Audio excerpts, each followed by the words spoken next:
Hi guys, it's Jacob from Stringbuzz here, stringbuzzworld.org being the music journalism site, links are in the description down below. And we have a brand new song review for you today, and it's of Bugg's latest track, The Love We're Hoping For. I'm going to refer to the original article, which is why I keep looking over here, just to give you something a bit more concentrated, less jumbly, so I hope you enjoy. It's no secret that I've never been a really big fan of Bugg. I've always found his music lacking a little bit of character and a little bit of life, and it's not like it's bad or anything like that, it's just not warranting a listen from me personally. I mean, I'm a big prog fan, I'm not really into the British/acoustic indie type thing, which has been going on for the last 5 years or so I've never really followed the artist personally. Although I have been hearing some great things about his newer work this year, and it's only now that I'm actually getting the chance to review some of his music. Luckily, he's released a new music video for the track, The Love We're Hoping For, and now I actually have an excuse to review one of his songs this December. So should we see how it went? And maybe I was wrong about Bugg, and actually, no, scratch that, I was wrong about Bugg. I actually loved this track.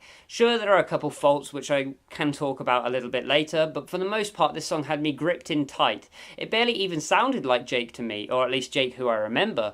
To me it sounded like a mashup of Don McLean in America, the group, not the country, as you probably expected. Production-wise, the song is mysterious yet rustic. I loved how there was no glossing up of the little details, and the track was left largely untampered with. The guitar sounds throaty and organic, the vocals eerie and folky, the ambient pans unsettling and filling, and the whole track just sounded gorgeous. The whole stereo field was covered, despite there not being much bass or anything like that. So how they managed to get all these elements and really put them into a conjunct sound really came across really professional to me. Despite me not being a big fan of the country genre, I actually think Jake suits this older stateside approach, and the production only further proved that. Musicality wise, the song is simplistic yet poignant. The chords are catchy and have some decorative pull-offs and hammer-ons. Jake's vocal melodies are catchy and exploratory, really stretching it outside his typical range. And the backing instrumentation added a ton of atmosphere to the transitions within the track. Each piece flowed nicely into the other, and it was like a story was being told to me. I had a very visceral image pop into my head whilst the track portrayed a ton of character at the same time.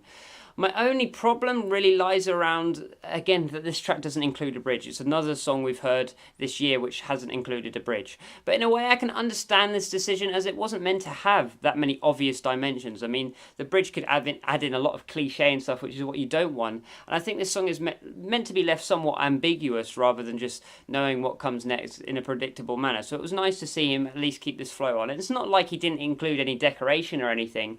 But yeah, I always like a good bridge, and we didn't get one this time around.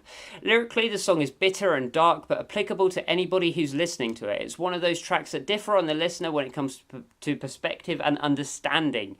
For me personally, I thought the track was incredibly impactful, and it had me working really hard to decipher the smaller aspects, exactly what I want to hear when I'm listening to lyrics.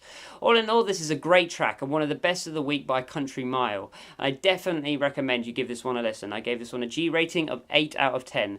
So if you like this review, leave a like, subscribe to see more, and I'll see you around next time. Bye bye.